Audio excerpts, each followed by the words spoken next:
बोलिए भारत माता की, भारत माता की, भारत माता की।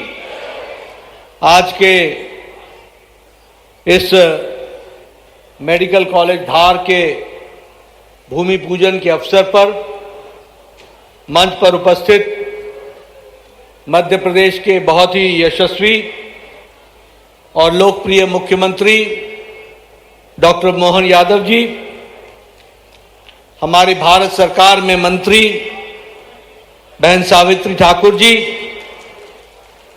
हमारे प्रदेश के अध्यक्ष श्री हेमंत खंडेलवाल जी, हमारे उप मुख्यमंत्री सम्माननीय राजेंद्र शुक्ला जी, मेरे वरिष्ठ साथी और भारत सरकार में मंत्री श्री कैलाश विजयवर्गीय जी, हमारे एमएलए बहन नीना वर्मा जी, हमारे बहुत ही वरिष्ठ नेता जो आज मंच पर उपस्थित हैं, सम्माननीय विक्रम वर्मा जी, हमारे धार के इस मेडिकल कॉलेज से जो पीपीपी मॉडल में शुरू किया जा रहा है, उसकी रचयिता मैडम साधना कपूर जी,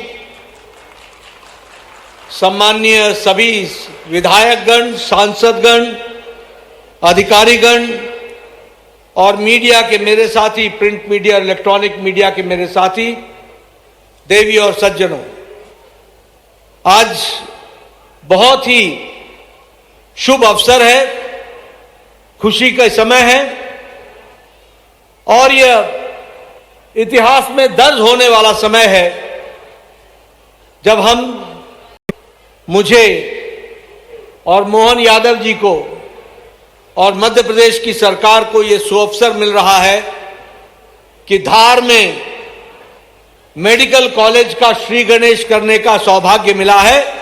इस शुभ अवसर पर मैं आप सबको बहुत बहुत बधाई देता हूं और इसके लिए आपको शुभकामनाएं भी देता हूं। मध्य प्रदेश ने स्वास्थ्य के क्षेत्र में देश को एक नेतृत्व दिया है और ये मैं शब्दों में नहीं कह रहा हूं। नवाचार, नए तरीके से सोचना और अगर मैं कहूं कि ये जन सहभागिता के साथ पीपीपी मॉडल का देश का पहला मेडिकल कॉलेज खुल रहा है तो वह धार में खुल रहा है। इसके लिए मैं विशेष करके आपको बधाई देता हूं और इसीलिए मैंने कहा कि आप इसमें नेतृत्व कर रहे हैं, लीडरशिप ले रहे हैं। मैं यहां आपको स्वास्थ्य के बारे में कुछ और गहराई से भी बताना चाहता हूं। लंबे समय तक स्वास्थ्य का मतलब होता था पहले बीमार पड़ो फिर इलाज कराओ, यानी हमारे पास व्यवस्था बीमार के इलाज करने की थी। लेकिन व्यक्ति बीमार न पड़े इसके बारे में हमारे यहां विचार नहीं था। नरेंद्र मोदी जी, हमारे यशस्वी प्रधानमंत्री जी ने 2017 में स्वास्थ्य की नीति को पूरी तरीके से बदल डाला और बदलने में क्या किया कि उपचार के पहले स्वस्थ जीवन हो, प्रिवेंटिव हो, प्रोमोटिव हेल्थ केयर हो, तब जाकर के क्यूरेटिव होना चाहिए। इसलिए प्रिवेंशन की बात को पहले जोड़ा गया, होलिस्टिक मेडिसिन को जोड़ा गया। जब हम होलिस्टिक मेडिसिन की बात बोलते हैं तो आखिर ये कैसे हो सकता है? इसको करने के लिए प्रधानमंत्री मोदी जी के नेतृत्व में आज देश में 1,81,000 आयुष्मान आरोग्य मंदिर बने हैं और इस 1,81,000 आयुष्मान आरोग्य मंदिर में हम हर एक बच्चे की, माता की, जिस दिन वो गर्भवती होती है उस दिन से लेकर जब तक बच्चा पैदा नहीं होता है और बच्चा पैदा होने के बाद 16 साल तक उसको 27 किस्म के जो इंजेक्शन लगते हैं उसकी सारी देखरेख की जिम्मेवारी अब भारत सरकार की है और उसको हम पूरा कर रहे हैं, यह हमको ध्यान में रखना चाहिए। हम लोगों ने एक यूविन पोर्टल चलाया है, यूविन पोर्टल। इस यूविन पोर्टल में हर वक्त 5 करोड़ माताएं, 2.5 करोड़ माताएं और 2.5 करोड़ बच्चे उस यूविन पोर्टल में होते हैं, जिनकी हम ट्रैकिंग करते हैं। और अगर किसी को 1 महीने भी वैक्सीनेशन में, टीकाकरण में देरी हो जाए तो उसकी माता को, वर्कर को, आशा वर्कर को और उसके ऑफिसर को सूचना दी जाती है कि बच्चा बगैर टीकाकरण के है, उसका इलाज शुरू करो और उसको टीकाकरण करो। यह सुविधा आज सरकार दे रही है। यह मैं आपको क्यों बता रहा हूं? मैं इसलिए बता रहा हूं कि हमने कोशिश की है कि हम बीमार पड़ने से लोगों को रोकें। इस बात की कोशिश है कि हर माता का कम से कम एंटीनेटल चेकअप 5 बार होना चाहिए और हाई रिस्क पेशा 8 बार होना चाहिए, जिसमें से 3 बार स्पेशलिस्ट द्वारा होना चाहिए। यह मैं इसलिए आपको समझाने की कोशिश कर रहा हूं कि भारत सरकार आपके द्वारा करके जच्चा बच्चा के इलाज के लिए और स्वस्थ बच्चे के लिए कितना परिवर्तन करके आज खड़ी है, इसको हमको समझ लेना चाहिए, इसको हमको जान लेना चाहिए। मैं ये भी आपको बताना चाहता हूं कि आज हमारी इंस्टीट्यूशन में डिलीवरी 89% पहुंच चुकी है। 89%। हम कोशिश कर रहे हैं कि आशा वर्कर हर माता को डिलीवरी के लिए इंस्टीट्यूशन में लेकर के आए और वहां उसका डिलीवरी हो। और इसके चलते बच्चों के मरने की संख्या में बहुत बड़ी गिरावट आई है, बहुत बड़ी गिरावट आई है। इसको हमको समझना चाहिए। माताओं के मॉर्टेलिटी में, मरने की दर में बहुत बड़ी गिरावट आई है। और मैं अब यह फख्र के साथ कह सकता हूं कि दुनिया में मैटरनल मॉर्टेलिटी रेशियो से कहीं ज्यादा डिक्लाइन, कमी भारत में आई है। इसको हमको समझ लेना चाहिए। आज हम उसके लीडर बन गए हैं। मैं आपके सामने ये आंकड़े रखना चाहता हूं। आज हाइपरटेंशन के लिए, हाइपरटेंशन यानी ब्लड प्रेशर के लिए आज 40 करोड़ लोगों की स्क्रीनिंग हो गई है। 40 करोड़ लोगों की।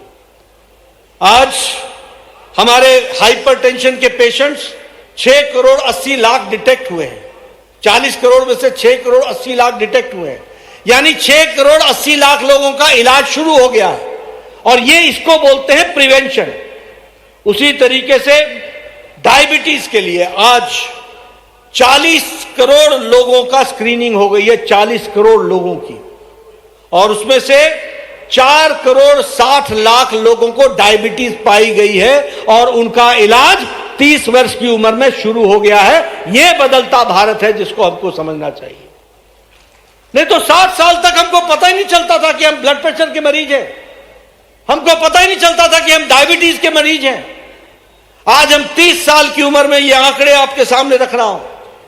हमारे कैंसर के पेशेंट की बात करूं तो 34 करोड़ लोगों का मुंह के कैंसर का स्क्रीनिंग हो गई है और उसमें से 2 लाख लोग कैंसर के पीड़ित पाए गए हैं। और अब हमारा दावा है कि किसी को कैंसर हो तो जिस दिन डिटेक्ट होता है उसके 90 दिन के 1 महीने के अंदर उसका इलाज शुरू हो जाता है। यह हमारी व्यवस्था है, इसको हम आपके सामने रखना चाहते हैं।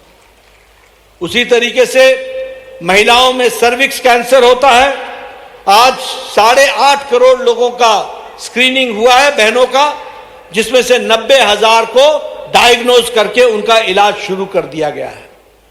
वक्ष का कैंसर, ब्रेस्ट कैंसर, लगभग 15.5 करोड़ की स्क्रीनिंग हुई है और 75,000 बहनों को डायग्नोज करके उनका भी इलाज शुरू कर दिया गया है। यह हमारा काम करने का तरीका है।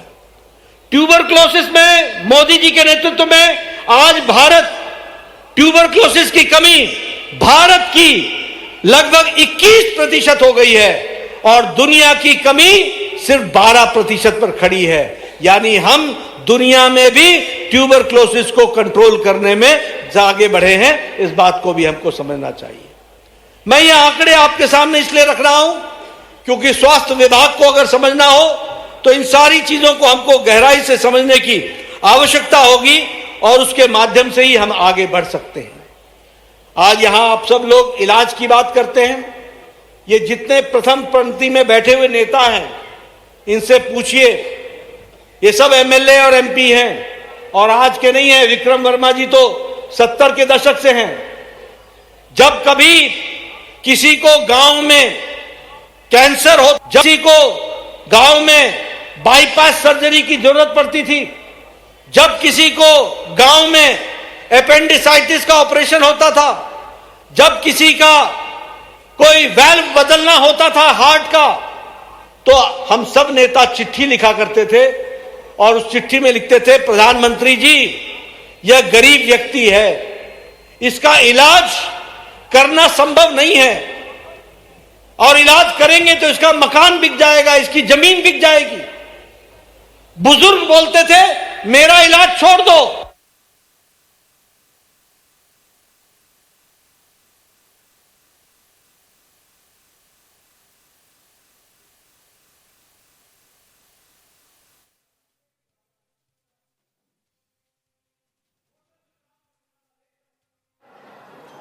Auto rickshaw driver, taxi driver,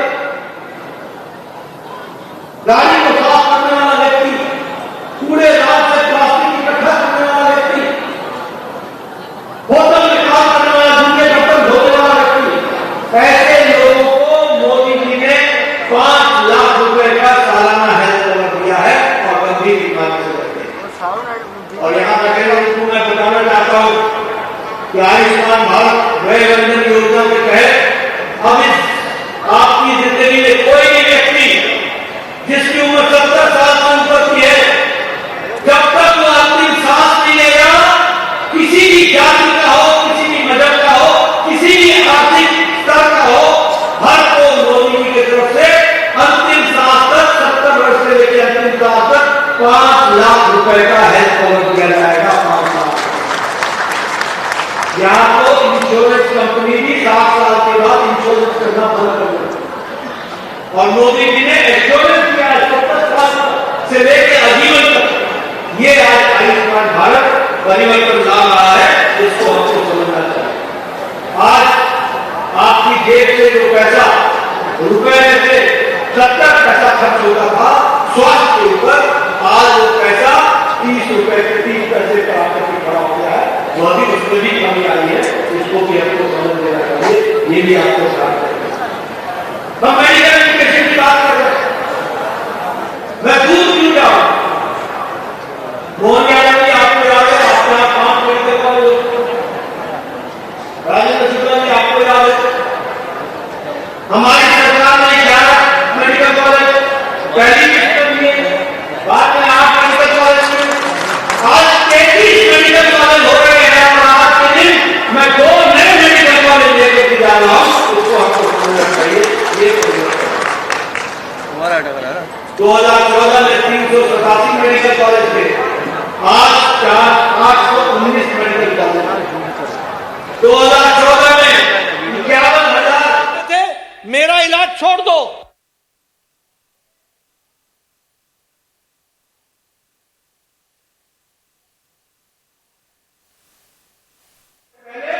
Nadda ji आपको 70 पैसा इस तरीके से तीव्र गति से काम चल रहा है। भोपाल में all India institute of medical sciences बना है, हमारे रीवा में सुपर स्पेशलिटी ब्लॉक बनकर के तैयार हुआ है, हमारे जबलपुर में 141 करोड़ रुपए की लागत से सुपर स्पेशलिटी ब्लॉक बनकर के खड़ा हुआ, ग्वालियर में 131 करोड़ रुपए की लागत से नया सुपर स्पेशलिटी ब्लॉक खड़ा किया गया। उसी तरीके से इंदौर में 191 करोड़ रुपए की लागत से वहां भी गवर्नमेंट मेडिकल कॉलेज बनाया जा रहा है। इस तरीके से काम कर रहा है। आज 14 नए मेडिकल कॉलेजेस को अप्रूवल मिली है और 3,523 करोड़ रुपए मध्य प्रदेश की सरकार को दिए गए हैं और दिए गए हैं। ये मैं बता रहा हूं। कभी सोचा था कि दतिया में मेडिकल कॉलेज खुले,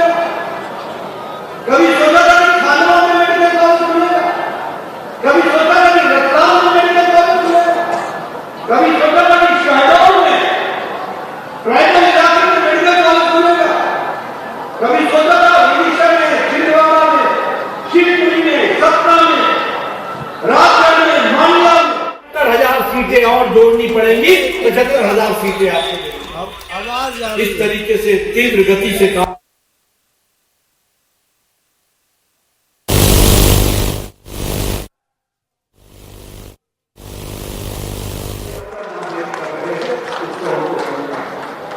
आज मैं यहाँ ये भी बता रहा कि मध्य प्रदेश के 850 नए मेडिकल संस्थान दे रहे हैं। 850 नए एग्जिस्टिंग गवर्नमेंट मेडिकल कॉलेज में 850 लोग हैं और उसके लिए भारत सरकार ने 1020 करोड़ रुपए मध्य प्रदेश सरकार को दिया है ताकि आप ये मेडिकल कॉलेज में सीटें बढ़ाएं। उसी तरीके से 850 पीजी सीटें पोस्ट ग्रेजुएट सीट एमडी करने के लिए उसके लिए भी मध्य प्रदेश सरकार को दिया गया है और उसके लिए 702 करोड़ रुपए मध्य प्रदेश सरकार को दिए जा रहे हैं। उसी तरीके से अगर हम आयुष्मान भारत की बात करें तो 4 करोड़ 40 लाख हमारे आयुष्मान कार्ड जनरेट हुए हैं और इस तरीके से विकास में जोड़ा जा रहा है। प्रधानमंत्री Ayushman Bharat health infrastructure mission में मध्य प्रदेश को 1,812 करोड़ रुपए दिए गए और 2015 फाइनेंस मिशन में 4,468 करोड़ रुपए दिए गए। ये सारी बात मैं आपको इसलिए बता रहा हूं कि आज ये बदलता भारत है, ये मोदी जी के युग का भारत है और मोदी जी के युग के भारत में हम कमिटेड हैं कि हम विकास करेंगे और आगे हम बढ़ाएंगे इस काम को और आने वाले समय में कटनी में भी और पन्ना में भी अगले महीने 2 नए मेडिकल कॉलेज का भी भूमि पूजन होगा। उसको भी हम शुरू करेंगे। में जो विवेकानंद बोधि नॉलेज फाउंडेशन के साथ जो 25 एकड़ जमीन के माध्यम से पब्लिक प्राइवेट पार्टनरशिप में काम हो रहा है, उसके लिए मैं हमारे विवेकानंद बोधि नॉलेज फाउंडेशन को मैं तहे दिल से बधाई देता हूं और उनको शुभकामनाएं देता हूं कि आप आपकी सेवा कीजिए। मध्य प्रदेश की सरकार और भारत सरकार आपके पीछे खड़ी है और आपके लिए हर तरीके की सेवा को आपको प्रदान करेंगे। मैं यहाँ एक आपके सामने प्रश्न करना चाहता हूं। अभी मोहन यादव जी ने लंबी बात की और उन्होंने आपको बताया। आप बताइए, आप लंबे समय तक कांग्रेस पार्टी को हमारे आने वाले आदिवासी भाइयों ने आशीर्वाद दिया लंबे, लेकिन क्या उन्होंने आपके आदिवासी भाइयों के जीवन में परिवर्तन लाने का काम कांग्रेस पार्टी ने किया? जरा बोलो, किया? कोई कॉलेज बना करके दिया? कोई हाईवे बना करके दिया? कोई मेडिकल कॉलेज दिया? ये सब काम हुए हैं तो नरेंद्र मोदी जी के समय में हो रहे हैं। इसको हमको समझना चाहिए। अभी अभी प्रधानमंत्री जी सामने आए थे, उन्होंने आपको मित्र कार्ड दिया और मित्र कार्ड के माध्यम से कपास को मुख्य धारा में लाने का काम हमारे मोदी जी के नेतृत्व में हुआ है। इसमें भारत बहुत बड़ी एक सौगात इसीलिए हमारी सोच अभी अभी मोहन चर्चा कर रहे एयर एम्बुलेंस, ये बात पहले किसी को ध्यान में क्यों नहीं आया कि गरीब आदमी एयर एम्बुलेंस का कैसे उपयोग कर सकता है।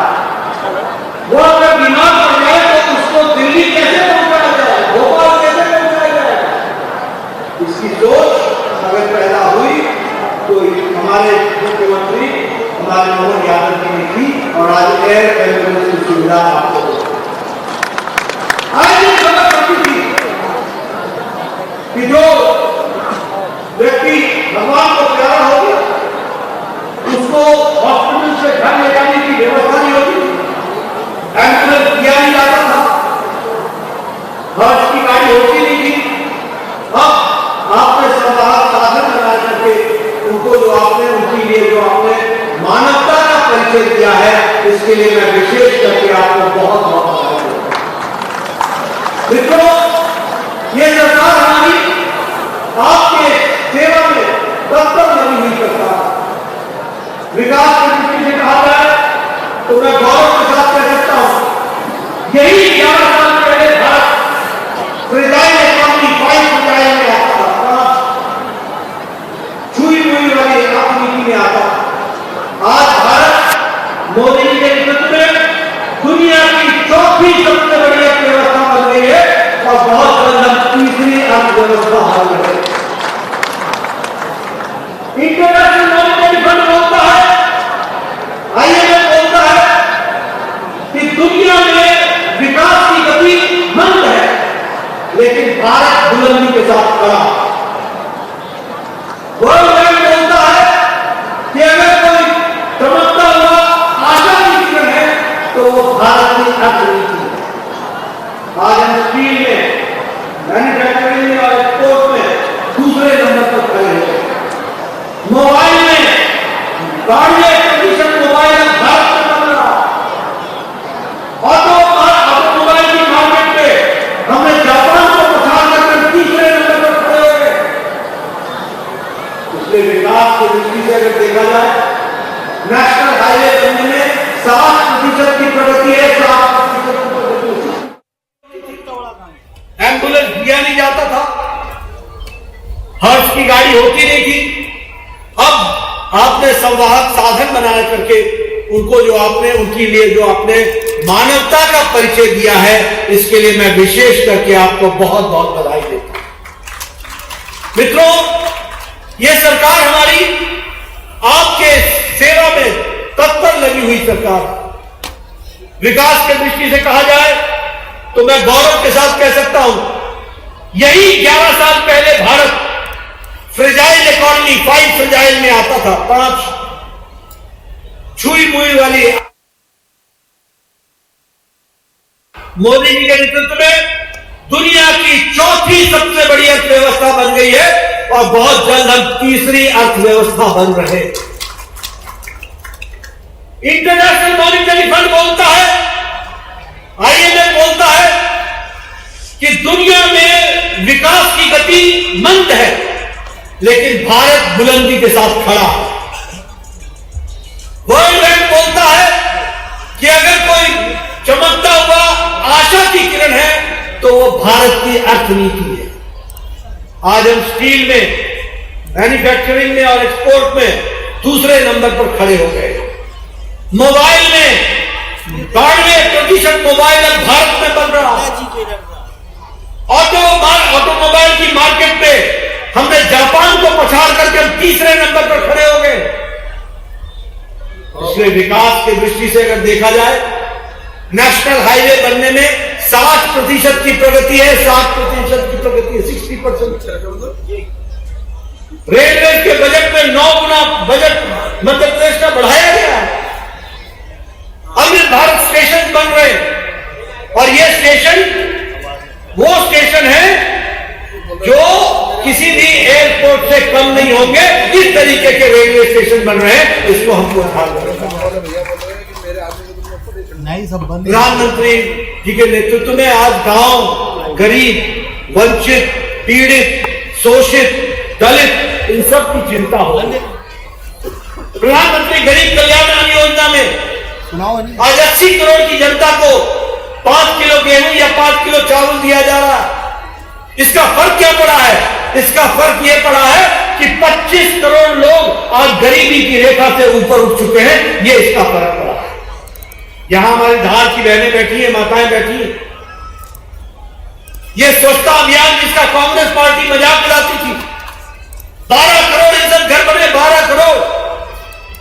अब समझिए ये कैसी 21वीं शताब्दी का भारत होगा जहां 12 करोड़ बहनें और बच्चे अपने दैनिक जीवन के, नित्यक्रम के जीवन की आवश्यकताओं के लिए सड़कों पर और खेतों में जाया करती थी। किस तरीके की उनकी जीवन होगी और वो सूर्योदय और सूर्यास्त का इंतजार करती थी। उनको अगर आजादी किसी ने दिलाई तो वो भारत के यशस्वी प्रधानमंत्री मोदी जी ने दिलाई। 12 करोड़ इज्जत घर बनाए। उज्ज्वला योजना, उजाला योजना, सौर योजना, जल जीवन मिशन, हर घर नल, हर घर जल। ये परिवर्तन की एक नई बहार आदरणीय प्रधानमंत्री मोदी जी के नेतृत्व में चल रही है। मैं आपसे एक ही बात कहना चाहता हूं आपने देखा होगा किस तरीके से ठोक बजा के मोहन यादव जी ने आपसे चर्चा की। हम लोगों के आने के पहले भी पूर्व वक्ताओं ने आपके सामने चर्चा की होगी। हम रिपोर्ट कार्ड की संस्कृति के लोग हैं। हम ठोक बजा करके बोलते हैं कि जो कहा था वो किया है, जो नहीं कहा था वो भी करके दिया है। यह हमारी ताकत है। हम आपकी सेवा के लिए आए हैं, हम आपकी तस्वीर बदलने के लिए आए हैं। ये धार में मेडिकल कॉलेज खुल जाना सिर्फ कोई बिल्डिंग नहीं होगी। ये धार में मेडिकल कॉलेज का खुल जाने का मतलब होगा गांव गांव में एमबीबीएस डॉक्टर का पहुंचना होगा। ये आपको समझना चाहिए। ये तस्वीर बदलने वाली है। ये धार में मेडिकल कॉलेज खुलने का मतलब सिर्फ ये नहीं होगा कि एक बिल्डिंग बनेगी और उसमें कुछ डॉक्टर होंगे। ये धार मेडिकल कॉलेज का मतलब ये होगा कि यहां से निकलने वाला पोस्ट ग्रेजुएट स्टूडेंट भी आज वो मध्य प्रदेश की सेवा में जुट जाएगा। इस तरीके का कल हमारा स्वर्णिम सपना पूरा होगा। इसलिए मित्रों, अंत में आपसे एक ही मैं निवेदन करना चाहता हूं, अपने भविष्य को पहचानिए और आपका भविष्य जिसके साथ सुरक्षित है उसके साथ खड़े हो जाइए। ये आपसे जरूर निवेदन करना चाहता हूं।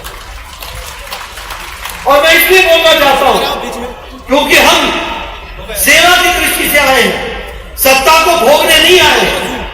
हम सेवा के लिए आए हैं और सेवा की बातें आपसे कर रहे हैं। आपको हमारा साथ मिलेगा तो उसकी मजबूती हमें मिलेगी और उस मजबूती के साथ हम और आपकी सेवा कर सकेंगे। इन्हीं शब्दों के साथ बहुत बहुत धन्यवाद। जय भारत, जय मध्य प्रदेश।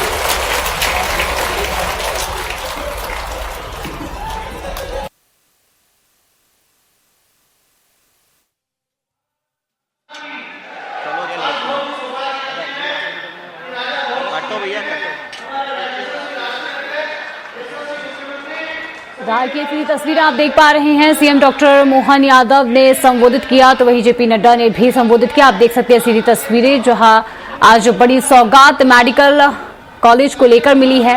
मेडिकल कॉलेज का आज भूमि पूजन हुआ है और इसी के साथ कई मंत्रीगण भी मौजूद रहे और एक बड़ी सौगात अब मध्य प्रदेश में मिलने जा रही है। धार में ये मेडिकल कॉलेज खुलने से लोगों को ज्यादा से ज्यादा इसका फायदा मिलेगा।